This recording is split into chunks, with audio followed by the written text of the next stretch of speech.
«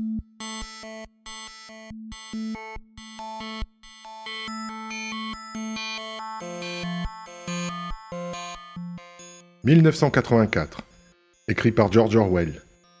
Première partie, chapitre 8.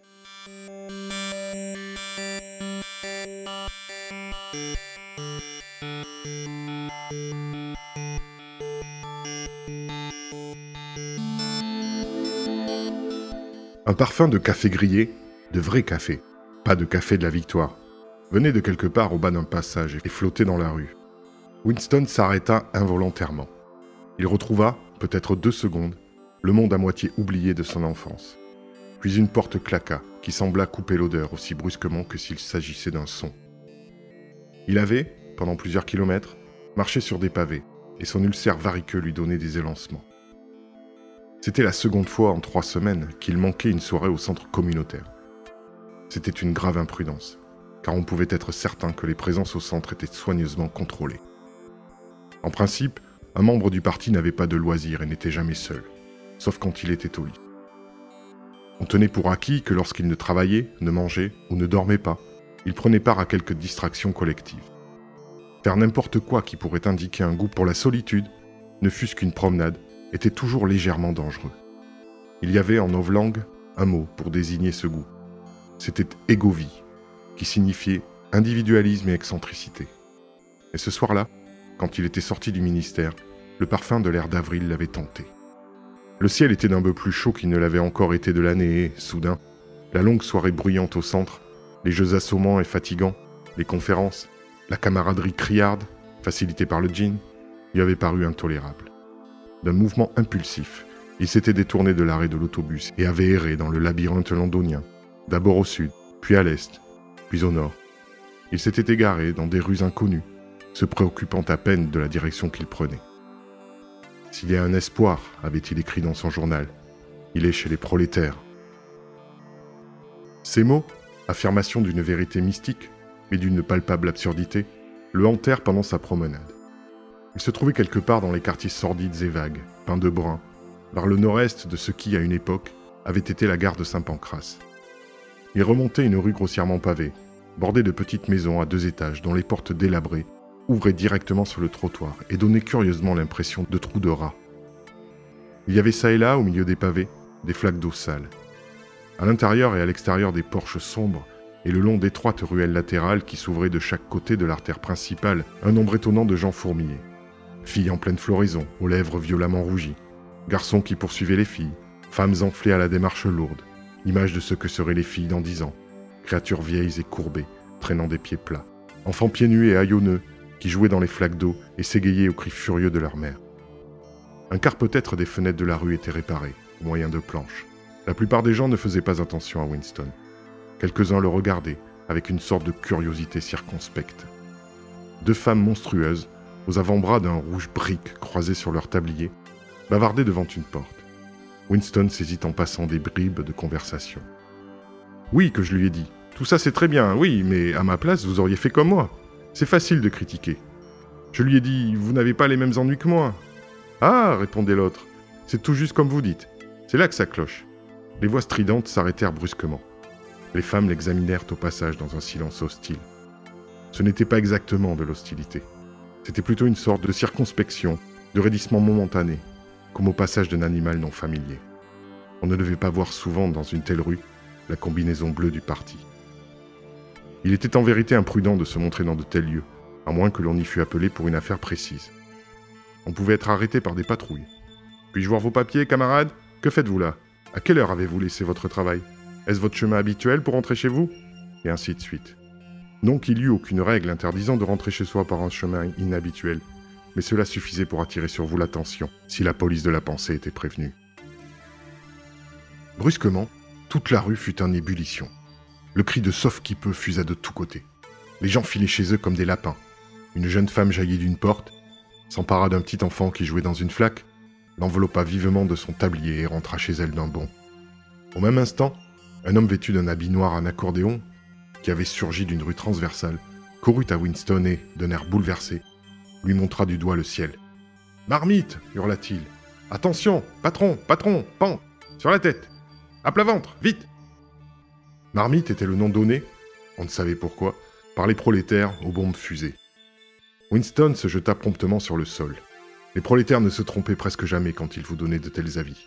Ils semblaient posséder une sorte d'instinct qui les prévenait plusieurs secondes à l'avance de l'approche d'une fusée, bien que celle-ci soit censée voyager plus vite que le son.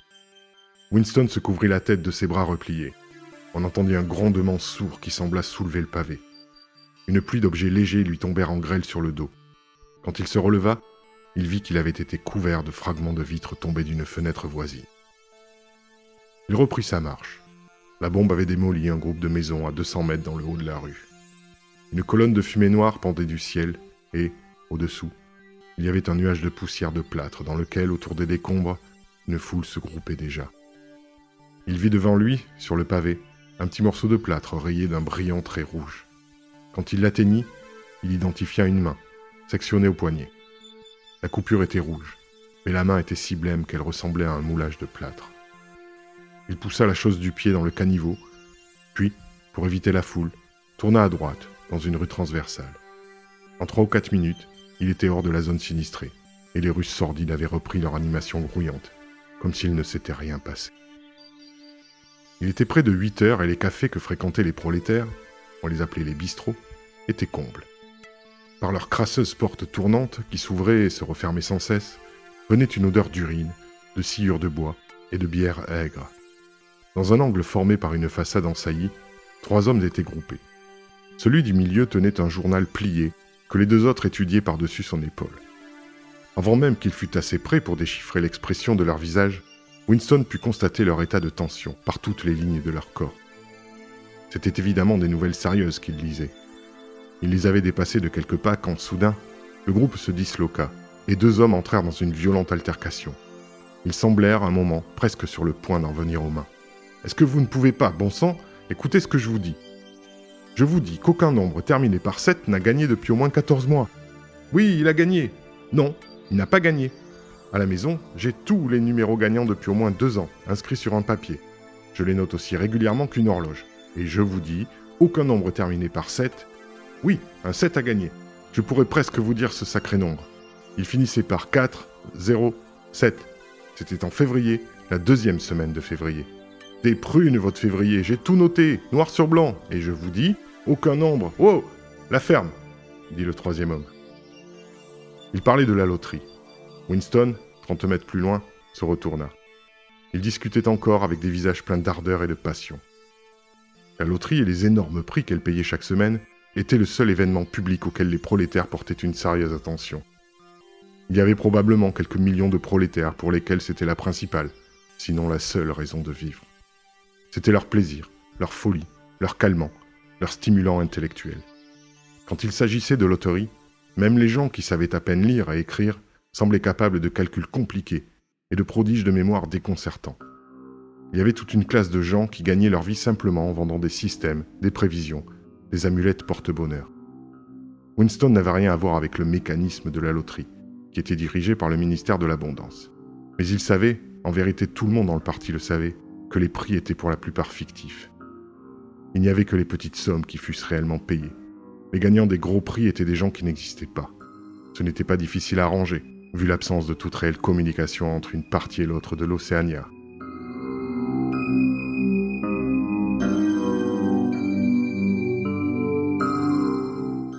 Mais s'il y avait un espoir, il se trouvait chez les prolétaires. Il fallait s'accrocher à cela. La formule, exprimée en mots, paraissait raisonnable. C'est quand on regardait les êtres humains que vous croisez sur le pavé qu'elle devenait un acte de foi. La rue dans laquelle Winston avait tourné descendait une colline. Il avait l'impression de s'être déjà trouvé dans ces parages, et qu'il y avait, pas très loin, une artère importante. Un vacarme de voix criarde venait de quelque part en avant. La rue fit un coup de brusque, puis se termina par un escalier qui menait à une allée encaissée où quelques marchands vendaient en plein air des légumes fanés. Winston alors reconnut l'endroit. L'allée s'ouvrait sur la rue principale et au premier tournant, à moins de 5 minutes, se trouvait le magasin d'antiquités où il avait acheté le livre neuf, qui était maintenant son journal. Pas très loin, dans une petite papeterie, il avait acheté son porte-plume et sa bouteille d'encre. Il s'arrêta un instant en haut de l'escalier. De l'autre côté de l'allée, il y avait un petit bistrot sale, dont les fenêtres paraissaient couvertes de givre, mais qui était simplement, en réalité, enduite de poussière. Un très vieil homme, courbé, mais actif, dont les moustaches blanches se hérissaient comme celles d'une crevette, poussa la porte tournante et entra. Tandis que Winston le regardait, il lui vint à l'idée que le vieillard, qui devait avoir au moins 80 ans, était déjà un homme mûr au moment de la Révolution. Lui, et quelques autres comme lui, étaient les derniers liens existant actuellement avec le monde capitaliste disparu. Dans le parti lui-même, il ne restait pas beaucoup de gens dont les idées avaient été formées avant la Révolution. La vieille génération avait en grande partie été balayée au cours des grandes épurations qui avaient eu lieu entre 1950 et 1965. Le petit nombre de ceux qui avaient survécu avait depuis longtemps été amené, terrifié, à une complète abdication intellectuelle. S'il y avait quelqu'un au monde capable de faire un exposé exact des conditions de vie dans la première partie du siècle, ça ne pouvait être qu'un prolétaire. Winston se remémora soudain le passage du livre d'histoire qu'il avait copié dans son journal, et une folle impulsion s'empara de lui. Il irait dans le bistrot, il réussirait à entrer en relation avec le vieillard, puis le questionnerait. Il lui dirait « Parlez-moi de votre vie quand vous étiez un petit garçon. À quoi ressemblait-elle à cette époque? Les choses étaient-elles meilleures ou pires qu'à présent ?» Il pressa le pas pour ne pas se donner le temps d'avoir peur, puis descendit les marches et traversa la rue étroite. C'était une folie, naturellement. Comme d'habitude, il n'y avait pas de règle précise interdisant de parler aux prolétaires et de fréquenter leur café, mais c'était un acte beaucoup trop inhabituel pour qu'il ne fût pas remarqué. Si la patrouille apparaissait, il alléguerait une faiblesse subite, mais il était peu probable qu'on dût y ajouter foi. Il poussa la porte et une horrible odeur crasseuse de bière aigre le frappa au visage. Comme il entrait, le bruit des voix diminua de la moitié environ de son volume. Il sentit derrière lui tous les regards fixés sur sa combinaison bleue. Une partie de flèche qui était en train à l'autre extrémité de la pièce fut interrompue pendant 30 secondes au moins. Le vieillard qui l'avait suivi était au bar, où il discutait avec le barman, un jeune homme grand, corpulent, au nez en bec d'aigle, aux avant-bras énormes. Un groupe de consommateurs, des verres à la main, les entourait et suivait la scène. « Je vous parle assez poliment, non ?» disait le vieillard en redressant les épaules d'un air batailleur. « Vous dites que vous n'avez pas de verre d'une pinte dans tout votre bon sang de bistrot ?»« Eh, non de non. Qu'est-ce que c'est qu'une pinte ?» demanda le barman en se penchant en avant, l'extrémité de ses doigts appuyée au comptoir. « Entendez-moi ça. Ça s'appelle barman et ça ne sait pas ce que c'est qu'une pinte. Quoi, une pinte? C'est un demi-quart et il y a 4 quarts dans un gallon. La prochaine fois, faudra vous apprendre l'ABC. »« Jamais entendu parler de ça, répondit brièvement le barman. Litre et demi-litre, c'est tout ce que nous servons.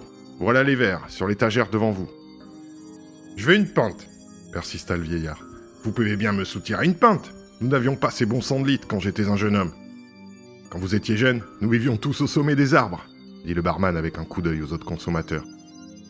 Il y eut un bruyant éclat de rire et le malaise causé par l'entrée de Winston sembla disparaître. Le visage au poil blanc du vieillard s'était enflammé. Il se détourna en marmonnant et se heurta à Winston qui le prit gentiment dans ses bras. « Un verre ?» demanda-t-il. « Vous êtes un homme, dit l'autre, en redressant les épaules. Il ne paraissait pas avoir remarqué la combinaison bleue de Winston.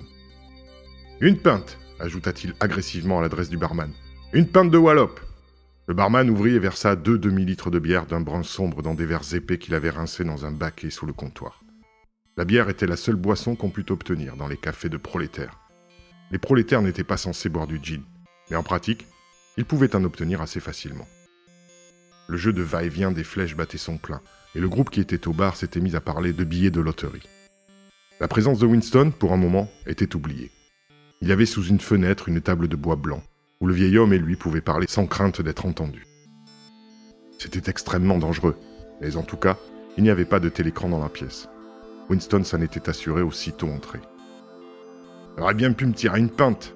grommela le vieillard en s'installant devant son verre. « 1 demi-litre, c'est pas assez. On n'a pas son comptant. Et tout 1 litre, c'est trop. Ça fait travailler ma vessie, sans compter le prix. » « Vous avez dû voir de grands changements depuis que vous étiez jeune, dit timidement Winston. Les yeux bleus pâles du vieillard erraient de la cible des flèches au bar et du bar à la porte, comme s'il pensait que c'était dans le bar que les changements avaient eu lieu. « La bière était meilleure, dit-il finalement, et moins chère.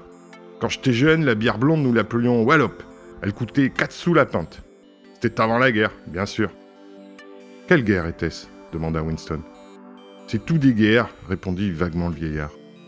Il prit son verre, redressa de nouveau les épaules. « À la vôtre !» Dans son cou étroit, la pomme d'Adam saillante fit un rapide et surprenant mouvement de va-et-vient, et la bière disparut. Winston alla au bar et revint avec 2 autres demi-litres. Le vieillard parut avoir oublié sa prévention contre l'absorption d'un litre entier. « Vous êtes beaucoup plus vieux que moi, dit Winston. Vous deviez être déjà un jeune homme quand je suis né. Vous pouvez vous rappeler comment était la vie avant la Révolution. Les gens de mon âge ne connaissent réellement rien de ce temps-là. Nous pouvons seulement nous renseigner en lisant des livres. Mais ce que disent les livres ne peut pas être vrai. Je voudrais avoir votre opinion là-dessus. Les livres d'histoire comptent que la vie avant la Révolution était absolument différente de ce qu'elle est maintenant. Il y avait une oppression, une injustice, une pauvreté terrible, pire que tout ce que nous pouvons imaginer. Ici, à Londres, la grande masse du peuple n'avait rien à manger, de la naissance à la mort. On travaillait 12 heures par jour, on laissait l'école à 9 ans, on couchait à 10 dans une pièce. À la même époque, il y avait un tout petit nombre de gens, seulement quelques milliers, les capitalistes, disait-on, qui étaient riches et puissants. Ils possédaient tout ce qu'il y avait à posséder. Ils vivaient dans de grandes maisons somptueuses avec 30 serviteurs. Ils se promenaient en automobile et en voiture à 4 chevaux, buvaient du champagne, portaient des hauts de forme. Le visage du vieillard s'éclaira soudain. « Haut de forme ?» répéta-t-il. « C'est drôle que vous m'en parliez. La même chose m'est vue dans l'esprit, seulement hier. Je sais pas pourquoi. Je me disais justement, il y a du temps que j'ai pas vu en haute forme. Tous partis, oui. Dernière fois que j'en portais un, c'était à l'enterrement de ma sœur. Et c'était... non, je pourrais pas vous dire la date. Mais c'était d'être il y a 50 ans. Bien sûr, on l'avait seulement loué pour la circonstance, vous comprenez. Ce n'est pas très important, les hautes formes, dit Winston patiemment. Le point est que les capitalistes, et quelques hommes de loi, et quelques prêtres qui vivaient d'eux, étaient les seigneurs de la terre. Tout était pour eux. Vous, les gens ordinaires, les travailleurs, vous étiez leurs esclaves. Ils pouvaient faire de vous ce qu'ils voulaient. Ils pouvaient vous embarquer pour le Canada comme des bestiaux. Ils pouvaient coucher avec vos filles s'ils le désiraient. Ils pouvaient vous faire fouetter avec quelque chose qu'on appelait le chat à 9 queues. Quand vous passiez devant eux, vous deviez enlever vos casquettes.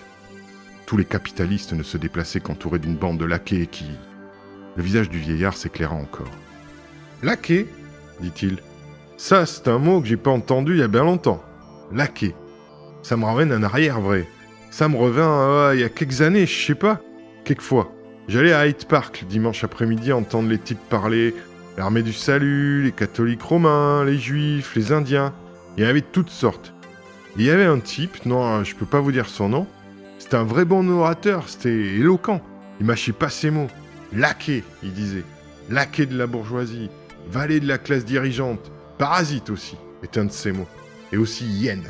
Il les appelait juste des hyènes. Bien sûr, il parlait du parti travailliste, vous comprenez ? Winston avait l'impression qu'il jouait aux propos interrompus. « Ce que je voudrais réellement savoir est ceci, dit-il. Pensez-vous que vous avez maintenant plus de liberté qu'à cette époque ? Est-ce que vous êtes davantage traité comme un être humain ? Dans l'ancien temps, les gens riches, les gens qui dirigeaient... » Le vieillard eut une réminiscence. « La chambre des lords, jeta-t-il. La chambre des lords, si vous voulez. Ce que je vous demande est si ces gens pouvaient vous traiter en inférieur simplement parce qu'ils étaient riches et vous pauvres. Est-ce vrai, par exemple, que vous deviez les appeler Monseigneur et enlever votre casquette quand vous les croisiez ? » Le vieillard parut réfléchir profondément. Il but environ le quart de sa bière avant de répondre. « Oui, dit-il, il aimait qu'on les salue. Ça montrait le respect. J'aimais pas ça moi-même, mais je le faisais assez souvent. Il fallait, comme on pourrait dire. Est-ce que c'était l'habitude ? Je répète seulement ce que j'ai lu dans les livres d'histoire. Est-ce que c'était l'habitude que ces gens et leurs domestiques vous fassent descendre du trottoir dans le caniveau ? Un d'eux m'a poussé une fois, dit le vieillard. Je me souviens bien comme c'était hier. C'était le soir des régates. Il était toujours bien tapageur, les soirs des régates. Et je rentre dans un jeune type dans l'avenue de Shaftesbury, tout à fait chic qui était. Chemise, tuyau de poil, par-dessus noir. Comme il zigzaguait, et sur le trottoir, j'ai rentré dedans sans faire attention. Et il dit, « Vous pouvez pas garder où vous allez, non ?» Je dis, « Vous l'avez acheté, le bon sang de trottoir ?» Il dit, « Je vais vous tordre le cou si vous prenez ce ton. » Et je dis, « Vous êtes ivre ? Je vais vous aplatir dans une demi-minute. » Et vous me croirez pas, il a mis sa main sur ma poitrine et m'a donné une poussée qui m'envoyait presque sous les roues d'un bus. Mais j'étais jeune en ce temps-là. Et j'aurais lancé une, mais... Un sentiment d'impuissance s'empara de Winston. La mémoire du vieil homme n'était qu'un monceau de détails, décombres de sa vie. On pourrait l'interroger toute une journée sans obtenir aucune information réelle. Les histoires du parti pouvaient encore être vraies, à leur façon. Elles pouvaient même être complètement vraies. Il fit une dernière tentative. « Peut-être ne me suis-je pas exprimé clairement, dit-il. Ce que je veux dire est ceci. Vous avez vécu longtemps. Vous avez vécu la moitié de votre vie avant la Révolution. En 1925, par exemple, vous étiez déjà un homme. Diriez-vous, d'après vos souvenirs, que la vie en 1925 était meilleure qu'elle ne l'est maintenant, ou était-elle pire? Si vous pouviez choisir, préféreriez-vous vivre alors ou maintenant? Je sais ce que vous attendez de moi, répondit-il. Vous attendez que je dise que je voudrais être encore jeune. Beaucoup de gens diraient qu'ils préfèrent être jeunes, si on leur demandait. Quand on arrive à mon âge, on n'est jamais bien. J'ai un vilain chose aux pieds qui me font souffrir et ma vessie est terrible. Elle me fait sortir du lit 6, même 7 fois dans la nuit. D'autre part, il y a de grands avantages à être un vieillard. On n'a plus les mêmes embêtements, pas de trucs de femme, et c'est un grand avantage. J'ai pas vu une femme depuis au moins 30 ans. Vous pouvez me croire, j'ai pas désiré, ce qui est plus. Winston s'adossa à l'appui de la fenêtre. Il était inutile de continuer. Il allait acheter encore de la bière quand le vieillard se leva et se traîna en toute hâte vers l'urinoir puant qui était à côté de la salle. Le demi-litre supplémentaire le travaillait déjà. Winston resta assis 1 minute ou 2, les yeux fixés sur son verre vide, et remarqua à peine ensuite à quel moment ses pieds le ramenèrent dans la rue.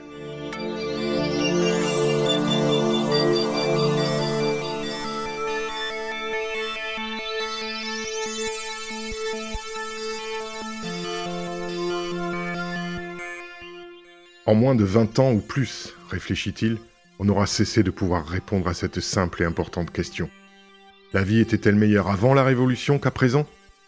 En fait, on ne pouvait déjà pas y répondre, puisque les quelques survivants épars de l'ancien monde étaient incapables de comparer une époque à l'autre. Ils se rappelaient 1 millier de choses sans importance. Une querelle avec un collègue, la recherche d'une pompe à bicyclette perdue, l'expression de visage d'une sœur morte depuis longtemps, les tourbillons de poussière par un matin de vent d'il y avait 70 ans, mais tous les faits importants étaient en dehors du champ de leur vision. Ils étaient comme des fourmis. Elles peuvent voir les petits objets, mais non les gros. La mémoire était défaillante et les documents falsifiés. La prétention du parti à avoir amélioré les conditions de la vie humaine devait alors être acceptée, car il n'y avait pas et ne pourrait jamais exister de modèle à quoi comparer les conditions actuelles. Le cours des réflexions de Winston fut brusquement interrompu. Il s'arrêta et leva les yeux. Il se trouvait dans une rue étroite, bordée de quelques petites boutiques sombres, disséminées parmi les maisons d'habitation. 3 globes de métal décolorés, qui paraissaient avoir dans le temps été dorés, étaient suspendus immédiatement au-dessus de sa tête. Il lui semblait reconnaître l'endroit. Naturellement, il se trouvait devant le magasin d'antiquités où il avait acheté l'album. Un frisson de peur le traversa. Acheter l'album avait d'abord été un acte suffisamment imprudent, et il s'était juré de ne jamais revenir dans les environs du magasin.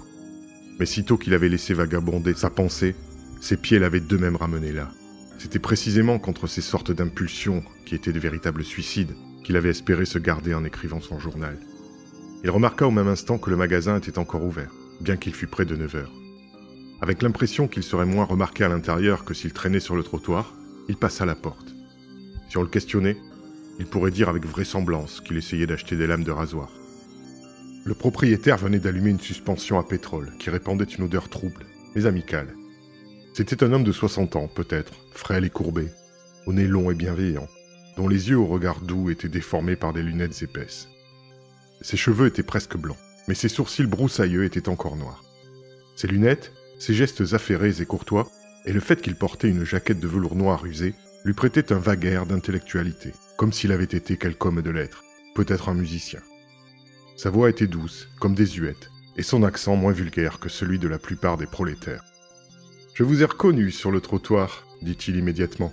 « Vous êtes le monsieur qui avait acheté l'album de souvenirs de jeunes femmes. C'était un superbe morceau, certes. Berger blanc, on appelait ce papier. On n'en a pas fabriqué comme cela depuis, je puis dire 50 ans. » Il regarda Winston par-dessus ses lunettes. « Désirez-vous quelque chose? Ou voulez-vous seulement jeter un coup d'œil? Je suis entré en passant, » répondit vaguement Winston. « Je ne désire rien de spécial. »« Tant mieux, » dit l'autre, « car je ne pense pas que je pourrais vous satisfaire. » Il fit un geste d'excuse de sa main à la paume grassouillette. « Vous voyez comment c'est? On pourrait dire un magasin vide. De vous à moi, le commerce d'antiquités est mort. Plus aucune demande, plus de marchandises. Meubles, porcelaine, verre, tout s'est cassé au fur et à mesure. Et naturellement, la marchandise en métal, en grande partie, a été fondue. Il y a des années que je n'ai vu un bougeoir en cuivre, des années. L'intérieur étroit du magasin était en fait bourré jusqu'à être inconfortable. Mais il n'y avait presque rien qui eût la moindre valeur. L'espace de parquet libre était très réduit car, tout autour, sur les murs, d'innombrables cadres poussiéreux étaient empilés. Il y avait en devanture des plateaux d'écrou et de boulons, des ciseaux usés, des canifs aux lames cassées, des montres ternies qui n'avaient même pas la prétention de pouvoir marcher, et d'autres bricoles de tout genre. Seul un fouillis d'objets dépareillés et de morceaux qui se trouvaient dans un coin, sur une petite table, tabatière laquée, broche en agate et autres, pouvait contenir quelque chose d'intéressant. Winston se dirigeait vers la table quand son regard fut attiré par un objet rond et lisse, qui brillait doucement à la lumière de la lampe. Il s'en saisit. C'était un lourd bloc de verre, courbe d'un côté, aplati de l'autre, qui formait presque un hémisphère. Il y avait une douceur particulière, rappelant celle de l'eau de pluie, à la fois dans la couleur et la texture du verre. Au milieu du bloc, magnifié par la surface courbe, se trouvait un étrange objet, rose et convulotté, qui rappelait une rose ou une anémone de mer. « Qu'est-ce que c'est » demanda Winston, fasciné. « C'est du corail » répondit le vieillard. « Il doit provenir de l'océan Indien. On l'encastrait d'ordinaire dans du verre. Il y a au moins 100 ans que cet objet a été fabriqué. Plus même, d'après son aspect. C'est une superbe chose, dit Winston. C'est une belle chose, approuva l'autre. Mais il n'y a pas beaucoup de gens qui le diraient aujourd'hui. Il toussa. Eh bien, si vous désiriez par hasard l'acheter, il vous coûterait 4 $. Je me souviens d'un temps où un objet comme celui-là aurait atteint 8 livres. Et 8 livres, c'était... Je ne peux le calculer, mais c'était pas mal d'argent. Mais qui, aujourd'hui, s'intéresse aux antiquités authentiques, même au peu qui en existent encore ? Winston paya immédiatement les 4 $ et glissa dans sa poche l'objet convoité. Ce qui lui plaisait dans cet objet, ce n'était pas tellement sa beauté, que son air d'appartenir à un âge tout à fait différent de l'âge actuel. Le verre, doux et couleur d'eau de pluie, ne ressemblait à aucun verre qu'il n'eût jamais vu. L'apparente inutilité de l'objet le rendait doublement attrayant. Winston, pourtant, devinait qu'il devait avoir été fabriqué pour servir de presse-papier. Il était très lourd dans sa poche, mais, heureusement, la bosse qu'il formait n'était pas très apparente. C'était un objet étrange, même compromettant, pour un membre du parti. Tout ce qui était ancien, en somme, tout ce qui était beau, était toujours vaguement suspect. Le vieillard, après avoir reçu les 4 $, était devenu beaucoup plus enjoué. Winston comprit qu'il en aurait accepté 3, ou même 2. « Il y a une autre pièce, là-haut, qui pourrait vous intéresser, dit-il. Elle ne contient pas grand-chose, quelques objets seulement. Nous prendrons une lampe pour monter. » Il alluma une lampe et précéda Winston dans un escalier aux marches raides et usées, puis le long d'un passage étroit. La pièce dans laquelle ils entrèrent ne donnait pas sur la rue. Elle avait vue sur une cour pavée de galets et une forêt de cheminées. Winston remarqua que les meubles étaient encore disposés comme si la pièce devait être habitée. Il y avait une carpette sur le parquet, un tableau ou deux au mur et, tiré près de la cheminée, un fauteuil profond et usé. Une horloge ancienne en verre, qui n'avait que 12 chiffres sur son cadran, faisait entendre son tic-tac sur la cheminée. Sous la fenêtre, un grand lit sur lequel se trouvait encore un matelas, occupé près du quart de la pièce. « Nous avons vécu ici jusqu'à la mort de ma femme, » dit le vieillard en s'excusant à demi. « Je vends le mobilier petit à petit. Voilà un beau lit de mahogany, ou du moins, ce serait un beau lit si on pouvait en enlever les punaises. Mais j'ose dire que vous le trouveriez un peu encombrant. » Il soulevait la lampe pour éclairer toute la pièce et, dans la chaude lumière douteuse, l'endroit paraissait curieusement hospitalier. L'idée traversa l'esprit de Winston qu'il serait probablement très facile de louer la pièce pour quelques $ par semaine, s'il osait s'y risquer. C'était une idée folle et impossible, qui devait être abandonnée aussitôt que pensée. Mais la pièce avait éveillé en lui une sorte de nostalgie, une sorte de mémoire ancestrale. Il lui semblait savoir exactement ce que l'on ressentait en s'asseyant dans une pièce comme celle-ci, dans ce fauteuil auprès du feu, avec les pieds sur le garde-feu et une bouilloire à côté du foyer. Être absolument seul, dans une paix complète, sans personne qui vous surveille, sans voix qui vous poursuive. N'entendre que le chant de la bouilloire et le tic-tac amical de l'horloge. Il n'y a pas de télécran, ne put-il s'empêcher de murmurer. « Oh, fit le vieil homme, je n'en ai jamais eu, c'est trop cher, et je n'en ai d'ailleurs jamais senti le besoin. Voilà une jolie table pliante dans ce coin.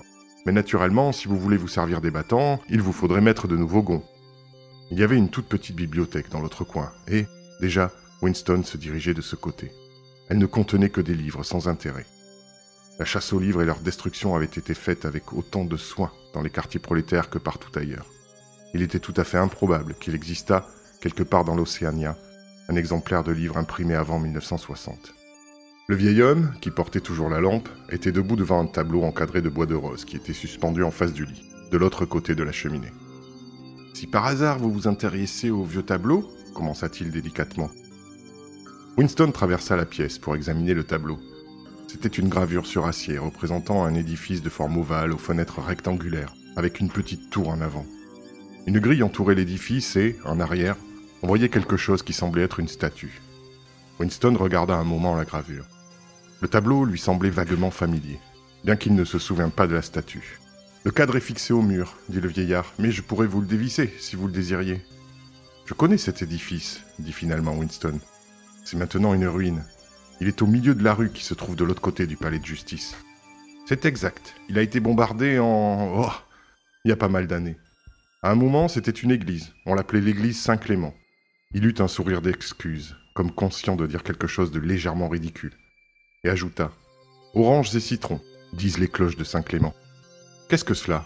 demanda Winston. « Oh, oranges et citrons, disent les cloches de Saint-Clément. C'est une chanson que l'on chantait quand j'étais un petit garçon. Je ne me souviens pas de la suite, mais je sais qu'elle se terminait ainsi. Voici une bougie pour aller au lit, voici un couperet pour vous couper la tête. Les enfants levaient les bras pour que vous passiez en dessous, et quand on arrivait à « voici un couperet pour vous couper la tête », ils baissaient les bras et vous attrapaient. Toutes les églises de Londres y passaient, les principales du moins. Winston se demanda vaguement de quel siècle était l'église. Il était toujours difficile de déterminer l'âge d'un édifice de Londres.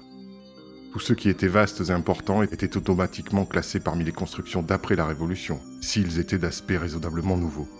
Mais tous ceux qui, visiblement, étaient plus anciens, étaient imputés à une période mal définie, appelée Moyen Âge. On considérait que les siècles du capitalisme n'avaient rien produit qui eût quelque valeur. On ne pouvait pas plus étudier l'histoire par l'architecture que par les livres. Les statues, les inscriptions, les pierres commémoratives, les noms de rues, tout ce qui aurait pu jeter une lumière sur le passé avait été systématiquement changé. « Je ne savais pas qu'elle avait été une église, » dit Winston. « Il y en a en réalité encore pas mal, » dit le vieillard. « Mais on leur a donné une autre affectation. Quelle était donc la suite de cette chanson ? Ah, je sais. Orange et citron, disent les cloches de Saint-Clément. Tu me dois 3 farthings, disent les cloches de Saint-Martin. Là, maintenant, je ne peux aller plus loin. Un farthing était une petite pièce de cuivre qui ressemblait un peu à un cent. « Où était Saint-Martin » demanda Winston. « L'église de Saint-Martin ? Elle est encore debout. C'est au square de la Victoire, contigu à la galerie de peinture. Un édifice qui a une sorte de porche triangulaire, des piliers en avant et un escalier monumental. » Winston connaissait bien l'endroit. C'était un musée affecté à des expositions de propagande de diverses sortes. Modèles réduits, de bombes volantes et de forteresses flottantes, tableaux en cire illustrant les atrocités de l'ennemi, et ainsi de suite. « On l'appelait Saint-Martin-des-Champs », ajouta le vieillard, bien que je ne me souvienne d'aucun champ de ce côté. Winston n'acheta pas le tableau. Le posséder eût été encore plus incongru que posséder le presse-papier de verre, et Winston n'aurait pu le transporter chez lui, à moins de l'enlever de son cadre. Mais il s'attarda quelques minutes de plus à parler au vieillard. Il découvrit que le nom de celui-ci n'était pas Wicks, comme on aurait pu le croire d'après l'inscription de la façade du magasin, mais Charrington.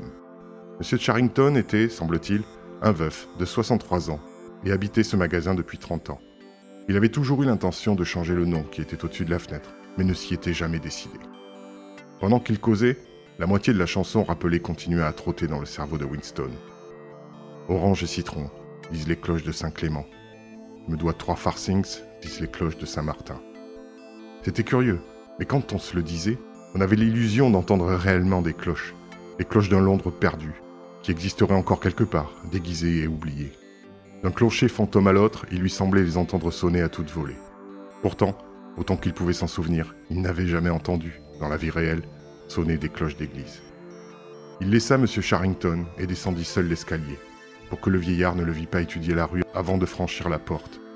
Il avait déjà décidé qu'après un laps de temps raisonnable, disons 1 mois, il se risquerait à faire une nouvelle visite au magasin. Ce n'était peut-être pas plus dangereux que d'esquiver une soirée au centre.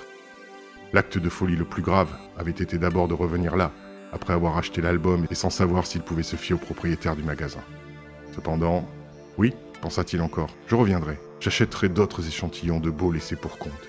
J'achèterai la gravure de Saint-Clément. Je l'enlèverai du cadre et la rapporterai chez moi, cachée sous le haut de ma combinaison. J'extrairai le reste de la chanson de la mémoire de M. Charrington. Même le projet fou de louer la chambre du premier traversa encore son esprit. Pendant 5 secondes peut-être, l'exaltation le rendit inattentif et il sortit sur le trottoir sans même un coup d'œil préliminaire par la fenêtre. Il avait même commencé à fredonner sur un air improvisé. « Oranges et citrons, disent les cloches de Saint-Clément. Tu me dois 3 farthings, disent-les. Son cœur se glaça soudain, et il sentit ses entrailles se fondre. Une silhouette revêtue de la combinaison bleue descendait le trottoir, à moins de 10 mètres. C'était la fille du commissariat au roman, la fille aux cheveux noirs. La lumière baissait, mais il n'était pas difficile de le reconnaître. Elle le regarda en face, puis continua rapidement, comme si elle ne l'avait pas vu. Pendant quelques secondes, Winston se trouva trop paralysé pour se mouvoir. Puis il tourna à droite et s'en alla lourdement, sans remarquer à ce moment qu'il s'engageait dans une mauvaise direction. De toute façon, une question était réglée. Il ne pouvait plus douter que la fille l'espionnait. Elle devait l'avoir suivi. Il n'était pas vraisemblable, en effet, qu'un pur hasard ait conduit sa promenade, le même après-midi, dans la même rue obscure et écartée que Winston, à des kilomètres de distance des quartiers où vivaient les membres du parti. C'était une coïncidence trop grande.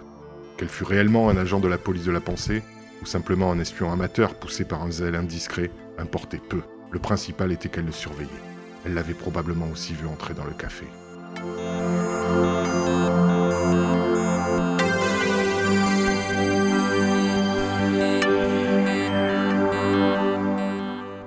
Il lui fallait faire un effort pour marcher. Dans sa poche, le morceau de verre lui frappait la cuisse à chaque pas, et il eut presque envie de le jeter. Le pire était le mal au ventre. Pendant 2 secondes, il sentit qu'il mourrait s'il n'arrivait pas tout de suite à un water. Mais il ne devait pas y avoir de water public dans un tel quartier. Puis le spasme disparut, laissant une douleur sourde. La rue était une impasse. Winston s'arrêta, resta quelques secondes immobile à se demander vaguement ce qu'il allait faire, puis revint sur ses pas. Il pensa alors que la fille l'avait croisé il n'y avait que 3 minutes, et qu'en courant il pourrait la rattraper. Il la suivrait jusqu'à ce qu'ils fussent en quelque endroit désert, et il lui briserait le crâne avec un pavé. Le morceau de verre qu'il avait dans la poche serait assez lourd. Mais il abandonna tout de suite cette idée, car même la pensée d'un effort physique quelconque était insupportable. Il ne pourrait asséner un coup. En outre, elle était jeune et robuste, et se défendrait. Winston pensa aussi à se rendre rapidement au centre communautaire et à y rester jusqu'à la fermeture pour établir un alibi partiel pour l'après-midi. Mais cela aussi était impossible. Une lassitude mortelle l'avait saisi. Tout ce qu'il voulait, c'était rentrer vite chez lui, puis s'asseoir et être tranquille. Il était plus de 10 heures quand il arriva à son appartement. La lumière devait être éteinte au plus tard à 11h30. Il alla à la cuisine et avala une tasse presque remplie de gin de la Victoire. Puis il s'assit à la table de l'alcôve et sortit le livre du tiroir. Mais il ne l'ouvrit pas tout de suite. Au télécran, une voix de femme claironnante braillait un chant patriotique. Il était assis, les yeux fixés sur la couverture marbrée du livre, et il essayait sans succès de ne pas écouter la voix. C'était toujours la nuit qu'il venait vous prendre, toujours la nuit. La seule chose à faire était de se tuer avant. Sans doute, quelques personnes le faisaient. Beaucoup de disparitions étaient réellement des suicides. Mais il fallait un courage désespéré pour se tuer dans un monde où on ne pouvait se procurer ni arme à feu, ni poison rapide et sûr. Il pensa avec une sorte d'étonnement à l'inutilité biologique de la souffrance et de la frayeur, à la perfidie du corps humain, qui toujours se fige et devient inerte à l'instant précis où un effort spécial est nécessaire. Il aurait pu réduire au silence la fille aux cheveux noirs si seulement il avait agi assez vite. Mais c'était précisément l'imminence du danger qui lui avait fait perdre le pouvoir d'agir. Il pensa qu'au moment de crise, ce n'est pas contre un ennemi extérieur qu'on lutte, mais toujours contre son propre corps. En cet instant même, en dépit du gin, la douleur sourde qu'il sentait au ventre rendait impossible des réflexions suivies. Il en est de même, comprit-il, dans toutes les situations qui semblent héroïques ou tragiques. Sur le champ de bataille, dans la chambre de torture, dans un bateau qui sombre, les raisons pour lesquelles on se bat sont toujours oubliées, car le corps s'enfle jusqu'à emplir l'univers. Et même quand on est paralysé par la frayeur et qu'on ne hurle pas de douleur, la vie est une lutte de tous les instants contre la faim, le froid ou l'insomnie, contre des aigreurs d'estomac, contre le mal aux dents. Il ouvrit son journal. Il fallait y écrire quelque chose. La femme du télécran avait commencé une autre chanson. Sa voix semblait s'enfoncer dans le cerveau comme des éclats pointus de verre brisé. Il essaya de penser à O'Brien, pour qui ou à qui il écrivait. Mais sa pensée se porta sur ce qui lui arriverait après son arrestation par la police de la pensée. Si on était tué tout de suite, cela n'aurait pas d'importance. Être tué était ce à quoi on s'attendait. Mais avant la mort, personne n'en parlait, mais tout le monde le savait, il fallait passer par l'habituelle routine de la confession. Ramper sur le sol en criant grâce, sentir le craquement des os que l'on brise, des dents que l'on émiette et des touffes de cheveux sanguinolents que l'on vous arrache. Pourquoi devrait-on supporter cela, puisque la fin était toujours la même? Pourquoi n'était-il pas possible de supprimer de sa vie quelques jours ou quelques semaines? Personne n'échappait à la surveillance et personne ne manquait de se confesser. Lorsqu'on avait une fois succombé au crime par la pensée, on pouvait être certain qu'à une date donnée, on serait mort. Pourquoi cette horreur, qui ne changeait rien, devait-elle être comprise dans l'avenir? Il essaya cette fois, avec un peu plus de succès, d'évoquer l'image d'O'Brien. Nous nous rencontrerons là où il n'y a pas de ténèbres, lui avait dit O'Brien. Il savait ce que cela signifiait, ou pensait le savoir. Le lieu où il n'y avait pas de ténèbres était un avenir imaginé, qu'on ne verrait jamais, mais que la pensée permettait d'imaginer. La voix du télécran qui criait dans son oreille l'empêcha de suivre plus loin le fil de sa pensée. Il porta une cigarette à sa bouche. La moitié du tabac lui tomba tout de suite sur la langue. C'était une poussière amère qu'il eut du mal à recracher. Le visage de Big Brother se glissa dans son esprit, effaçant celui d'O'Brien. Comme il l'avait fait quelques jours plus tôt, il tira une pièce de monnaie de sa poche et la regarda. Dans le visage lourd, calme, protecteur, les yeux regardaient Winston. Mais quelle sorte de sourire se cachait sous la moustache noire?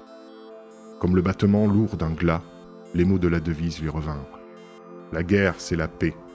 La liberté, c'est l'esclavage. L'ignorance, c'est la force.